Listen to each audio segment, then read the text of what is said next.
బ్రేకింగ్లో చూస్తున్నాం. యూపీలో ఘోర ప్రమాదం జరిగింది. మధురలోని ఢిల్లీ ఆగ్రా ఎక్స్ప్రెస్ రహదారిపై 4 బస్సులకు మంటలు అంటుకున్నాయి. పొగమంచు కారణంగా బస్సులు ఒకదానికొకటి ఢీకొన్నాయి. దీంతో మంటలు ఒక్కసారిగా చెలరేగాయి. ఈ ప్రమాదంలో 4 మృతి చెందినట్లు అధికారులు తెలిపారు. గాయపడ్డ 25 మందిని ఆసుపత్రికి తరలించారు. స్థానికులు ఇచ్చిన సమాచారంతో అగ్నిమాపక సిబ్బంది అక్కడికి చేరుకుని మంటలను అదుపులోకి తీసుకొచ్చేందుకు యత్నిస్తున్నారు.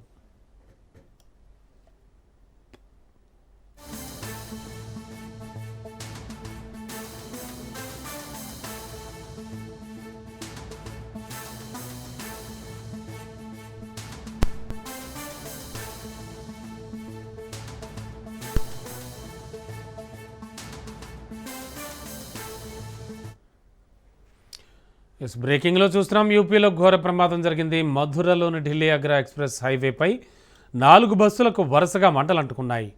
పొగమంచు కారణంగా బస్సులు ఒకదానికొకటి ఢీకొన్నాయి. దీంతో ఒక్కసారిగా మంటలు చెలరేగాయి. ఇదే అంశానికి సంబంధించి లేటెస్ట్ ఇన్ఫో అందించడానికి మా క్రైమ్ బ్యూరో చీఫ్ మధు సిద్ధంగా ఉన్నారు. మధు, ఈ మంటలు వరుసగా ఒకదానికొకటి బస్సులకు అంటుకోవడానికి కారణం ప్రధానంగా పొగమంచే అని చెప్పొచ్చు అంటారా? ఢిల్లీ ఆగ్రా ఏదైతే ఉందో ఇది ఎక్స్ప్రెస్ వే. సో ఈ ఢిల్లీ ఆగ్రాకి సంబంధించినటువంటి ఎక్స్ప్రెస్ వేలో వెహికల్స్ అన్నవి చాలా ఫాస్ట్ గా వేగంగానే వెళ్తుంటాయి. అలా వెళ్ళేటటువంటి క్రమంలోనే ఈ ప్రమాదం జరిగింది. అయితే వేగంగా ప్రమాదం జరిగిందా లేకపోతే పొగమంచు వల్ల ప్రమాదం జరిగిందా అంటే రెండిటి వల్ల కూడా. అంటే పొగమంచు, తెల్లవారుజామున పొగమంచు, అందులోనూ ఢిల్లీలో ఆగ్రాకి సంబంధించినటువంటి హైవే ఏదైతే ఉందో వీటిలో ఈ రహదారిలో పొగమంచు చాలా ఎక్కువగా ఉంటుంది. సో ఆ క్రమంలోనే వెళ్తున్నటువంటి వెహికల్స్ ఏవైతే ఉన్నాయో అవి ఒకదానికి ఒకటి ఢీకొనడంతో మొదట 2 వెహికల్స్ ఢీకొన్నాయి. అలా ఢీకొన్న తర్వాత మంటలు చెలరేగినటువంటి మంటలు ఏవైతే ఉన్నాయో ఆ పొగమంచులో వెనక వైపు నుంచి వచ్చినటువంటి వెహికల్స్ ఏవైతే ఉన్నాయో ఆ వెహికల్స్ కూడా ఢీకొనడంతో వరుసగా కూడా ఈ ప్రమాదం అయితే సంభవించింది. జరిగినటువంటి ఈ ప్రమాదంలో 4 అయితే మృతి చెందగా చాలా మందికి గాయాలైతే అయ్యాయి. మొత్తం హైవేకి సంబంధించి ప్రమాదం జరిగింది అని తెలుసుకున్నటువంటి ఫైర్ సిబ్బంది మంటలను ఆర్పే ప్రయత్నం అయితే చేశారు. అయితే తెల్లవారుజామున 4 గంటల సమయంలో పూర్తిగా ఎర్లీ మార్నింగ్ లో ఇక లైటింగ్ తోనే మొత్తం అంతా వెహికల్స్ అంతా కూడా నడుస్తుంటాయి. కానీ ఆ లైటింగ్ ఉన్నా సరే పొగమంచు ఎక్కువగా ఉండడంతో ముందు పక్క ఏ వెహికల్ వెళ్తుంది, వెనక పక్క ఏ వెహికల్ వస్తుంది అనేది అర్థం చేసుకోవడానికి చాలా సీనియారిటీ ఉన్నటువంటి డ్రైవర్లు కూడా కష్టతరం అవుతుంది. అటువంటి టైంలో ఈ ప్రమాదం చోటు చేసుకునింది. ఒకదాని తర్వాత ఒకటి వెహికల్ ఢీకొనడంతో పూర్తిగా కూడా మంటలైతే చెలరేగాయి. చాలా వెహికల్స్ కూడా మొత్తం ప్రమాదంలో చిక్కుకొనిపోతాయి. ఎక్స్ప్రెస్ హైవే పైన ఇప్పటికీ భారీగానే ట్రాఫిక్ జామ్ అయ్యింది. వెహికల్స్ కూడా కదలలేని పరిస్థితుల్లో ఉన్నాయి. ఏదైతే ప్రమాదం జరిగిందో ఆ సంఘటనా స్థలానికి ఫైర్ ఇంజిన్ చేరుకుని మొత్తం మంటలు అయితే ఆర్పడం జరిగింది. స్టిల్ నౌ ఇంకా కూడా రెస్క్యూ ఆపరేషన్ జరుగుతుంది. ఇప్పటి వరకు అయితే చాలా మంది గాయపడ్డారు. 4 మృతి చెందినట్టుగైతే సమాచారం. ముఖ్యంగా కేవలం 4 మృతి చెందారంటున్నారు, కానీ ఐ థింక్ మృతుల సంఖ్య పెరగచ్చు. ఎందుకంటే 4 బస్సులు ఢీకొన్నాయి అండ్ ప్రమాద తీవ్రత కూడా మనకు కనిపిస్తుంది ఆన్ స్క్రీన్. డెఫినెట్ గా అంటే ప్రమాదం అనేది పెద్దదే. అందులో జరిగినటువంటి ప్రమాదం అయితే చాలా పెద్ద ప్రమాదమే.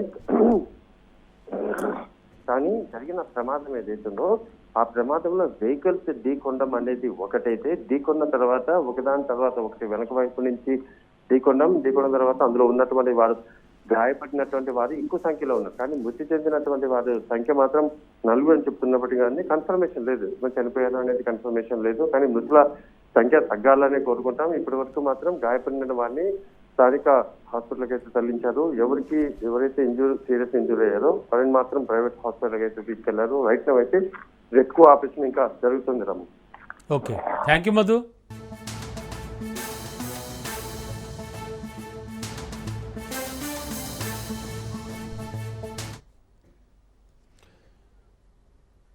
ప్రధాని మోడీ విదేశీ పర్యటనలో బిజీగా గడుపుతున్నారు. ఈ సందర్భంగా జోర్డాన్లో ఆయన పర్యటిస్తున్నారు. జోర్డాన్ పర్యటన అనంతరం ఇథియోపియా, ఒమన్ దేశాలకు వెళ్తారు. ఆ దేశాల్లో ప్రముఖులతో సమావేశమై ఇరు దేశాల మధ్య సత్సంబంధాలపై శిఖరాగ్ర చర్చలు జరుపుతారు ఆయన.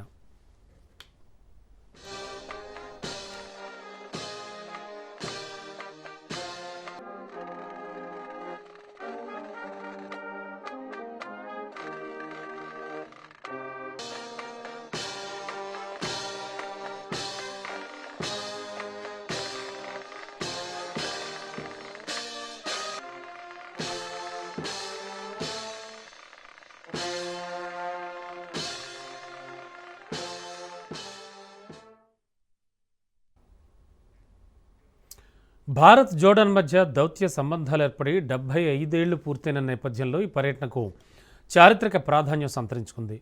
37 ఏళ్ల సుదీర్ఘ విరామం తర్వాత భారత ప్రధాని ఒకరు జోర్డాన్లో పూర్తి స్థాయిలో ద్వైపాక్షిక పర్యటన చేపట్టడం ఇదే తొలిసారి. తన 2 రోజుల పర్యటనలో ప్రధాని మోడీ జోర్డాన్ రాజు అబ్దుల్లా ఇబ్న్ అల్ హుసేన్తో సమావేశమై ద్వైపాక్షిక ప్రాంతీయ అంశాలపై చర్చిస్తారు. ప్రధాని జఫర్ హసన్ యువరాజు అల్ హుసేన్ బిన్ అబ్దుల్లాతోనూ ఆయన భేటీ అవుతారు.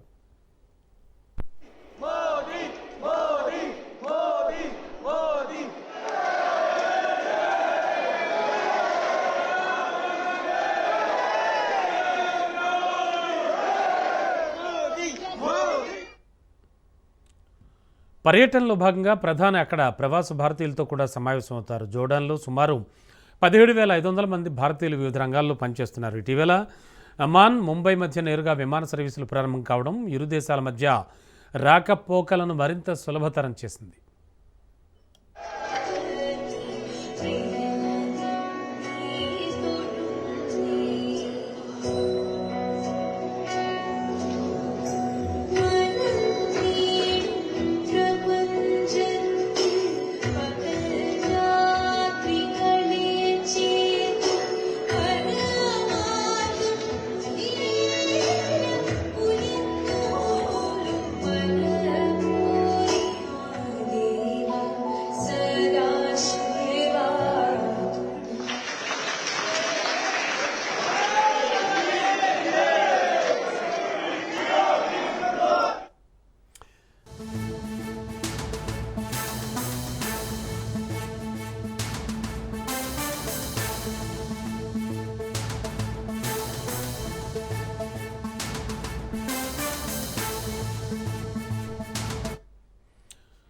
బ్రేకింగ్లో చూస్తున్నాం. వైసీపీ అధ్యక్షుడు మాజీ సీఎం వైఎస్ జగన్ ఇవాళ విజయవాడకు వెళుతున్నారు. ఇళ్లు కోల్పోయిన జోజీనగర్ బాధితులను జగన్ పరామర్శిస్తారు.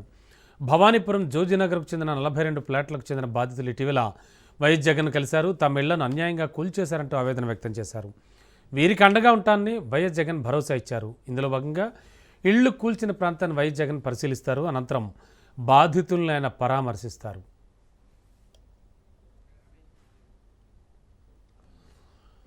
బ్రేకింగ్లో చూస్తున్నాం. వైసీపీ చీఫ్ మాజీ సీఎం వైఎస్ జగన్ ఇవాళ విజయవాడ వెళ్తున్నారు. ఇళ్లు కోల్పోయినటువంటి జోజీనగర్ బాధితుల్ని జగన్ ఈ సందర్భంగా పరామర్శించడానికి వెళుతున్నారు. ఇక మరింత అదనపు సమాచారం అందించడానికి మా కరెస్పాండెంట్ రమేష్ సిద్ధంగా ఉన్నారు. రమేష్, ఓవరాల్గా ఇవాల్టి జగన్ పర్యటనలో ముఖ్యమైన విశేషాలు, కీలక అంశాలు ఏంటి? అలాగే ఈ పర్యటనకు పర్మిషన్స్ అవి ఏమైనా ఉంటాయా, అంటే ఇచ్చారా? రమణ, మాజీ ముఖ్యమంత్రి వైసీపీ అధినేత జగన్మోహన్ రెడ్డి ఈరోజు విజయవాడలో పర్యటించున్నారు. విజయవాడ భవానీపురం జోజీనగర్ లో ఇటీవల 42 ప్లాట్లకు సంబంధించి 42 ప్లాట్లను కూల్చివేసినటువంటి ఘటన జరిగింది. ఈ ఘటన నేపథ్యంలో ఎవరైతే బాధితులు ఉన్నారో ఈ బాధితులందరూ కూడా గతంలో ఒకసారి గన్నవరం ఎయిర్పోర్ట్ లో జగన్మోహన్ రెడ్డిని కలిశారు. ఆ తర్వాత తాడేపల్లిలోని పార్టీ కేంద్ర కార్యాలయంలో కూడా మాజీ సీఎం జగన్ తో సమావేశమయ్యారు. తమ ఇళ్ల కూల్చివేతకు సంబంధించి, తమ పడుతున్నటువంటి ఇబ్బందులకు సంబంధించి జగన్మోహన్ రెడ్డిని వారు కలిసి వారి సమస్యలు చెప్పుకున్నటువంటి పరిస్థితి కూడా ఉంది. ఈ నేపథ్యంలో వారందరికీ కూడా ఆయనకు భరోసా ఇచ్చారు. తాను స్వయంగా జోజీనగర్ లో పర్యటిస్తాను, ఇళ్లు కూలిపోయినటువంటి ప్రాంతాన్ని పరిశీలిస్తాను, మీకు అండగా ఉంటాను, భరోసాగా ఉంటానని కూడా వారికి హామీ ఇచ్చారు. అంతేకాకుండా ఆ ఇల్లు కూల్చివేత అంశం ఏదైతే ఉందో అది కొంత న్యాయపరమైనటువంటి అంశాలకు సంబంధించింది కూడా. దీనికి సంబంధించి కొన్ని కోర్టు తీర్పులు కూడా ఉన్నటువంటి నేపథ్యంలో దీనికి సంబంధించి ఒకవేళ పార్టీ తరఫున ఏదైనా న్యాయ సహాయం అందించాలంటే కూడా ఖచ్చితంగా తాను బాధితులకు న్యాయ సహాయం అందిస్తారని కూడా ఒక భరోసా ఇచ్చారు. అందులో భాగంగానే ఈ రోజు విజయవాడ భవానీపురంలోని జోజీనగర్ కు వెళ్తున్నారు. బాధితులతో నేరుగా మాట్లాడతారు, వారి సమస్యలను అడిగి తెలుసుకుంటారు, వారికి పార్టీ పరంగా ఏ విధంగా సాయం కావాలో వారికి ఆ విధంగా సాయం చేస్తారని కూడా ఆయన భరోసా ఇవ్వబోతున్నారు. లీగల్ గా కూడా సపోర్ట్ చేస్తారని మరోసారి భరోసా ఇవ్వబోతున్నటువంటి పరిస్థితి కూడా ఉంది. ఇక జగన్ పర్యటన నేపథ్యంలో వైఎస్ఆర్ కాంగ్రెస్ పార్టీకి సంబంధించిన నేతలు నిన్ననే ఆ ప్రాంతాన్ని పరిశీలించారు. జగన్ పర్యటన దీనికి సంబంధించినటువంటి పూర్తి సమాచారాన్ని కూడా ఇప్పటికే పోలీసులకు అందించినటువంటి పరిస్థితి కూడా ఉంది. కాబట్టి కొంత పోలీసులు కూడా ఈ కార్యక్రమంలో ఎలాంటి ఇబ్బందులు రాకుండా ముందుగానే చర్యలు తీసుకుంటున్నట్టు తెలుస్తుంది. మరోవైపు వైఎస్ఆర్ కాంగ్రెస్ పార్టీకి సంబంధించిన నేతలు కూడా పెద్ద ఎత్తున ఈ కార్యక్రమంలో పాల్గొనేందుకైతే ఏర్పాట్లు చేస్తూ ఉన్నారు. ఇప్పటికే వైసీపీ అనేక ప్రజా సమస్యలపైన పోరాటాలు చేస్తూ ఉంది. అందులో భాగంగానే ఈ భవానీపురం జోజీనగర్ బాధితులు ఎవరైతే ఉన్నారో వారిని ఆదుకునేందుకు కూడా జగన్మోహన్ రెడ్డి ముందుకొచ్చారు. ఆ ప్రాంతంలో పర్యటించి వారికి భరోసా ఇవ్వబోతూ ఉన్నారు. వారి సమస్యలు అడిగి తెలుసుకోబోతూ ఉన్నారు. Ramana, thank you Ramesh.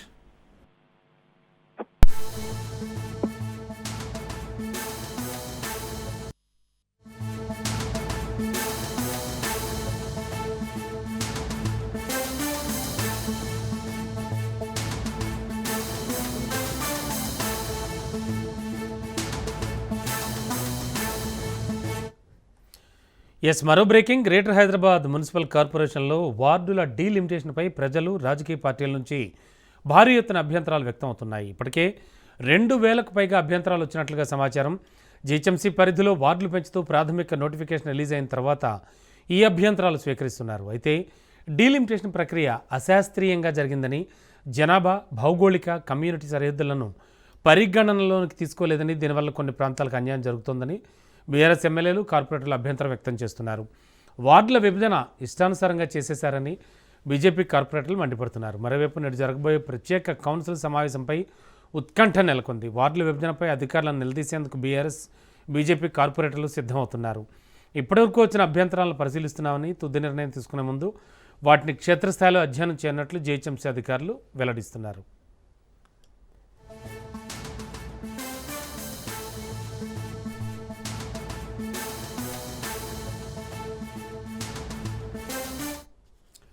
SP Balasubrahmanyam విగ్రహం తయారు చేయడం తన అదృష్టమని శిల్పి రాజ్కుమార్ అంటున్నారు.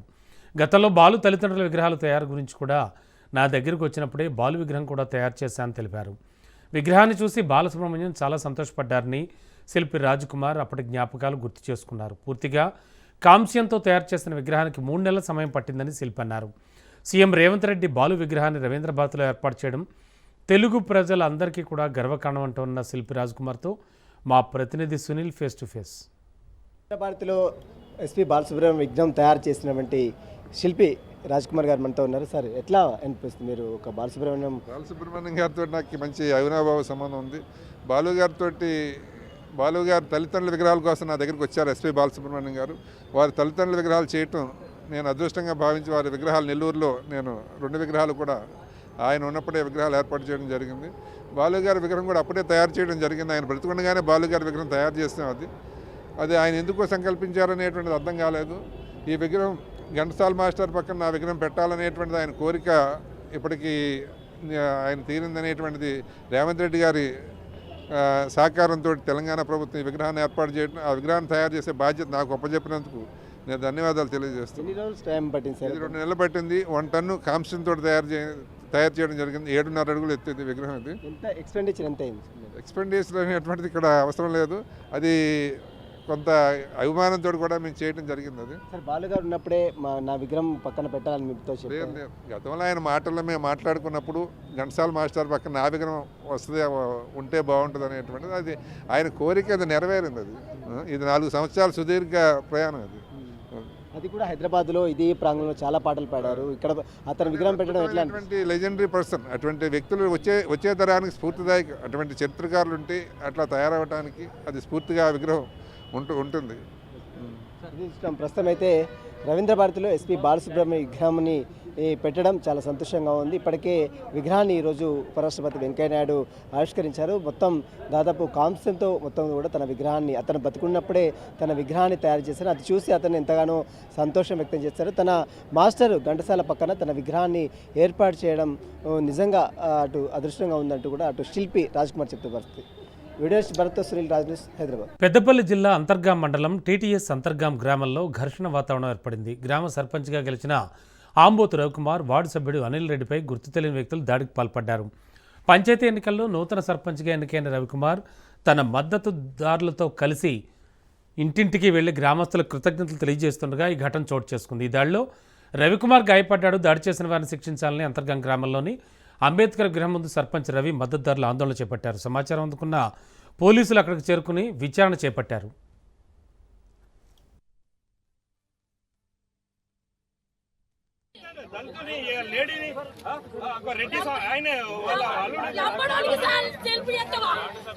వార్డు సభ్యుడు ప్రజాప్రతినిధి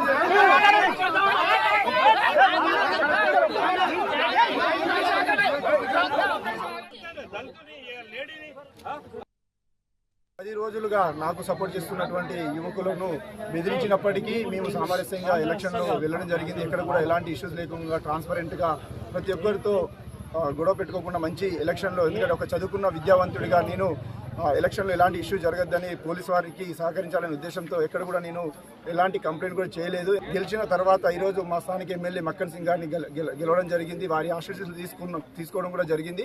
దాని తర్వాత ఏంటంటే నన్ను గెలిపించినటువంటి ఓటర్లను కలవాలనే ఉద్దేశంతో సాయంత్రం 4:30 నుంచి వెళ్ళి ప్రతి ఓటర్ను కలవడం జరిగింది. దానిలో భాగంగానే మా ఊర్లో ఉన్నటువంటి ఒక అయ్యగారిని కలవడానికి వెళ్ళడం జరిగింది. పూదర్ రమేష్, పూదరి సత్తయ్య, పూదర్ లక్ష్మి, బాను తిరుపతి నాయక్, అలాగే పూదర్ కిషోర్ వాళ్ళందరూ కూడా వచ్చి మాపై, పూదర్ దత్ వాళ్ళందరూ వచ్చి మాపై దాడి చేయడం జరిగింది.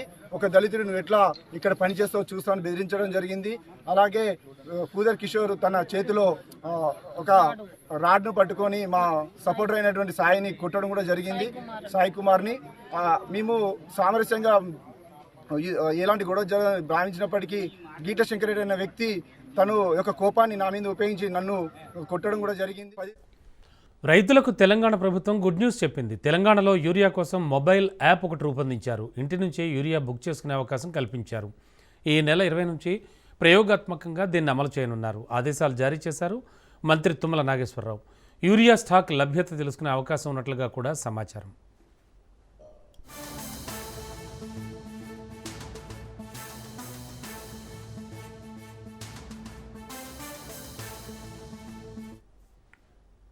మావోయిస్టులు రిలీజ్ చేసినటువంటి సంచలన డాక్యుమెంట్ కలకలం సృష్టిస్తోంది. 2024 ఆగస్టులో దేశంలోని అన్ని కమిటీలకు మావోయిస్టులు లేఖ పంపినట్లుగా సమాచారం.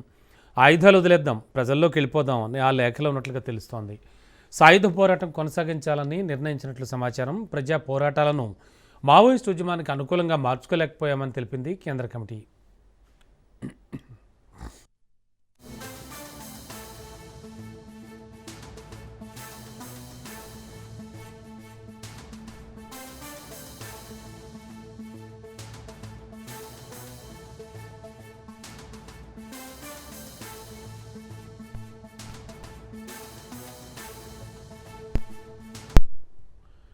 మావోయిస్టులు రిలీజ్ చేసిన సంచలన డాక్యుమెంట్ ఒకటి కలకలం సృష్టిస్తోంది. 2024 ఆగస్టులో దేశంలోని అన్ని కమిటీలకు మావోయిస్టులు లేఖ పంపినట్లుగా తెలుస్తోంది.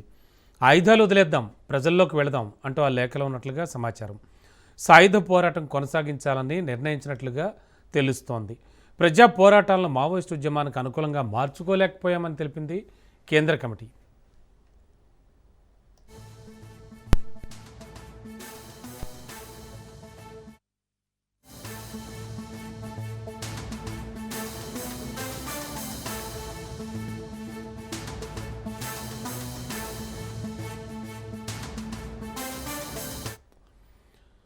బ్రేకింగ్లో చూస్తున్నాం. కాంగ్రెస్ అభ్యర్థులు గెలిచిన గ్రామాలకే నిధులిస్తామంటూ జడ్చర్ల కాంగ్రెస్ ఎమ్మెల్యే అనిరుద్ రెడ్డి సంచలన వ్యాఖ్యలు చేశారు. నియోజకవర్గంలో ప్రజలకు ఇందిరమ్మ ఇళ్లు, రేషన్ కార్డులు కావాలన్నా నేనే సంతకం పెట్టాలంటూ ఓటర్లను ఉద్దేశించి వార్నింగ్ ఇచ్చినట్టుగా సంకేతాలు వెలువెత్తుతున్నాయి. నియోజకవర్గంలోనే కాంగ్రెస్ అభ్యర్థులు గెలిపిస్తేనే సంతకం పెడతాము అంటూ కూడా జడ్చర్ల కాంగ్రెస్ ఎమ్మెల్యే అనిరుద్ రెడ్డి ప్రకటన తీరుపై ప్రజా సంఘాలు మండిపడుతున్నాయి.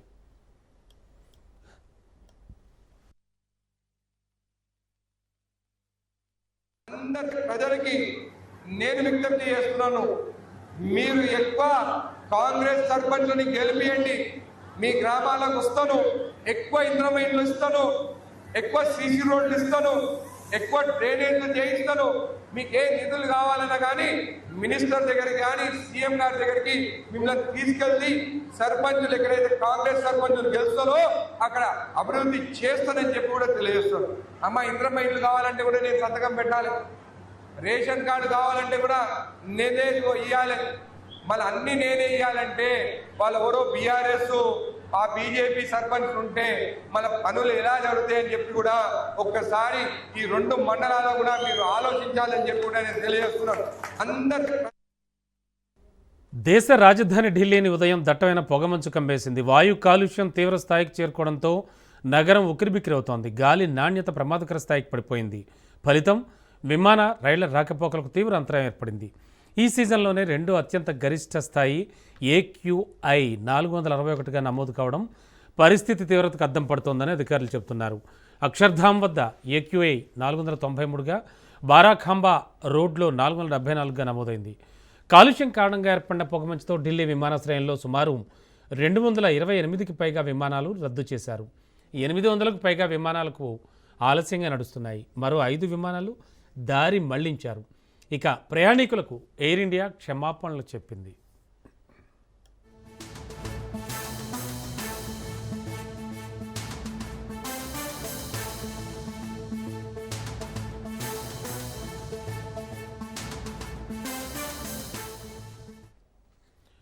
అమెరికా గూఢచారి సంస్థ హిమాలయాల్లో అణు కుంపటి పెట్టిన విషయం ఆలస్యంగా వెలుగులోకి వచ్చింది. అది కనిపించకుండా పోవడంతో రేడియేషన్ ప్రభావం వల్లనే ఉత్పాతాలన్న అనుమానాలు వ్యక్తమవుతున్నాయి. చైనా అణు కార్యక్రమాలపై నిఘా పెట్టేందుకు అమెరికా గూఢచార సంస్థ CIA హిమాలయాల్లో పెట్టినటువంటి ఓ అణు పరికరం మిస్ అయింది. దానివల్లే రేడియేషన్ ప్రభావం కనిపిస్తోందన్న ఆరోపణలు వినవస్తున్నాయి. 1964లో అమెరికా CIAతో హిమాలయాల్లోని నందాదేవిపై చైనా గూఢచర్యం కోసం అణుశక్తితో నడిచే పరికరాలు ఏర్పాటు చేశారు. దీనికి భారత ప్రభుత్వం సహకరించింది. అయితే తదనంతర పరిణామాల్లో పరికరాలను అక్కడే వదిలేశారు. మంచు చర్యలు విరిగిపడడంతో ఆ పరికరాలు కనిపించకుండా పోయాయి.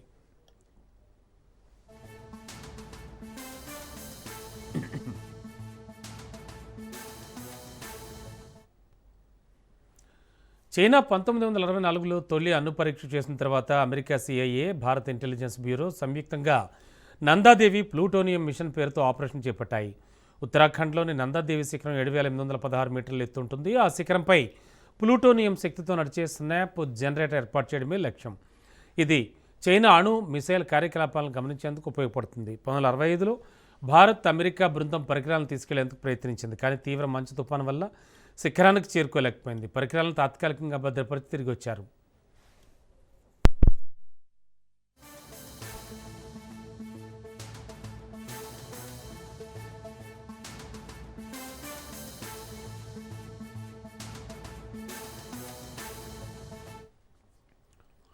పంతొమ్మిది 1966లో తిరిగి వెళ్ళినప్పుడు అవి కనిపించలేదు. మంచు కొండ చర్యలు కూలిపోవడం వల్ల గల్లంతయ్యాయి. ఈ పరికరాల్లో ప్లూటోనియం 238 ఉండడం వల్ల రేడియేషన్ లీక్ అవుతుందనే ఆందోళనలు వచ్చాయి.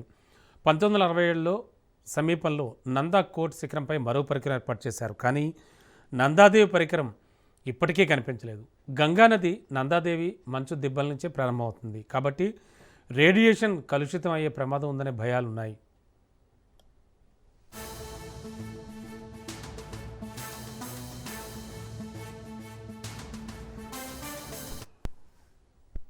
ఇక 78లో అప్పటి ప్రధాని మొరార్జీ దేశాయ్ లోక్సభలో ఈ ఆపరేషన్ అంగీకరించారు. ఇటీవల న్యూయార్క్ టైమ్స్ ఈ విషయంపై వివరంగా నివేదికను సైతం ప్రచురించింది. ఉత్తరాఖండ్ నుంచి బెంగాల్ వరకు కూడా గంగానది ఒడ్డున నివసించే ప్రజల్లో క్యాన్సర్ వ్యాధి పెరుగుతోందని, హిమాలయాల్లో మంచు దెబ్బలు కరిగిపోవడం, క్లౌడ్ బరస్టులు, ఇళ్లలో పొగలు రావడం వంటి సమస్యలకు కారణమని నిపుణులు అనుమానాలు వ్యక్తం చేస్తున్నారు.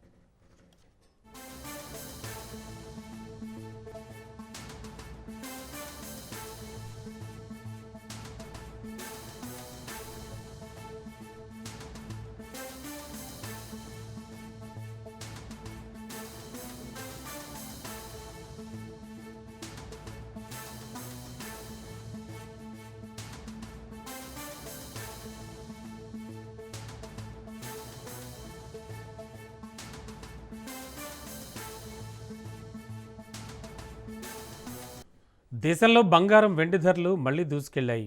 2 రోజులుగా కాస్త ఉపశమనం ఇచ్చినట్టుగా కనిపించినా ఒక్కసారిగా ఆకాశమే హద్దుగా దూసుకెళ్తున్నాయి. అయితే బంగారం ధరలు మాత్రం భగ్గుమంటున్నాయి. సామాన్యులు సైతం గ్రామ్ బంగారం కొనాలంటేనే భయపడే రోజులు వచ్చేసాయి. గడిచిన వారం రోజుల్లో తెలుగు రాష్ట్రాల్లో బంగారం ధరలు చాలా మారిపోయాయి. ఇటీవల కాలంలో స్థిరాదాయం సమకూర్చే కమోడిటీ మార్కెట్ల వైపు మదుపర్లు మొగ్గు చూపుతున్నారు. ఇక ఇందులో భాగంగానే బంగారం వెండి ధరల్లో మార్పులు వస్తున్నాయని నిపుణులు చెబుతున్నారు. వెండి ధరలు కూడా భారీ స్థాయిలో దూసుకెళ్లాయి. ప్రస్తుతం తులం బంగారం కొనాలంటే 1,35,000 వరకు చెల్లించుకునే పరిస్థితి ఉంది. దేశీయంగా తులం బంగారం ధర 1,33,000 వద్ద కొనసాగుతోంది.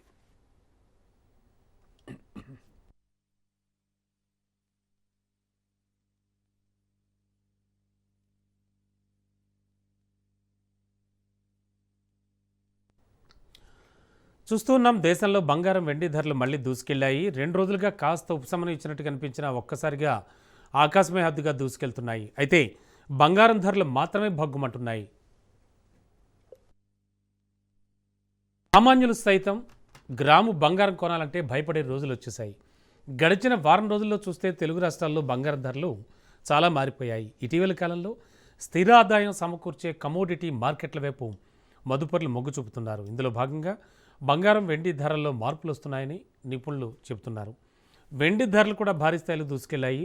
ప్రస్తుతం తులం బంగారం కొనాలంటే 1,35,000 వరకు చెల్లించుకునే పరిస్థితి ఉంది. దేశీయంగా తులం బంగారం ధర 1,33,000 వద్ద కొనసాగుతోంది.